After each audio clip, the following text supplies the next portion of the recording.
How to cancel Google Pay Autopay. Hello guys, welcome to another tutorial. In this video, I'll show you how you can cancel Google Pay Autopay.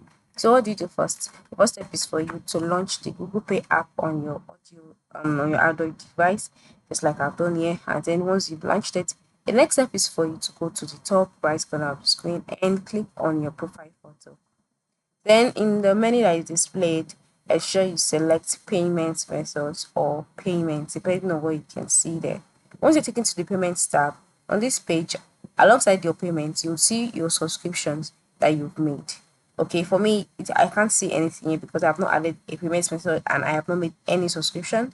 But for you, you would see your payment method as well as the subscriptions that you've made and automatic payment. So once you can see all of them being displayed on this screen, the next step would be for you to choose the subscription or payment you want to cancel. So by just choosing the subscription or payment that you want to cancel, you'll be taken to another page where you would see the option for you to cancel or continue with the subscription. So just click on cancel subscription and then confirm your choice. And that way, your auto pay on Google Pay will be cancelled.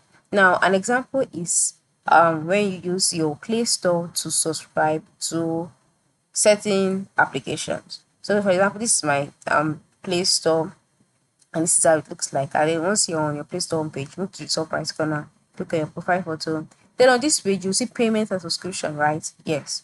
So once you are brought to the payment and subscription page, click on subscriptions, and you take it to the subscription page. Here you would see all of your active subscription and the like. So once you can see all of this, the next step would be for you to choose a subscription you want to cancel. As you choose a subscription, you'll be taken to the page where you would see cancel subscription. Click on it, and then that way that subscription would be cancelled. So that's basically how you can cancel Google Pay Autopay. So you can make use of the Google Pay app, or you can make use of your Play Store. If it's an application that you subscribe to, you can make use of your Play Store. But if it's another form of subscription, you have to make use of your Google Pay app to cancel it. So I hope it is clear. That's how you can go about it. Thank you for watching and have a good day.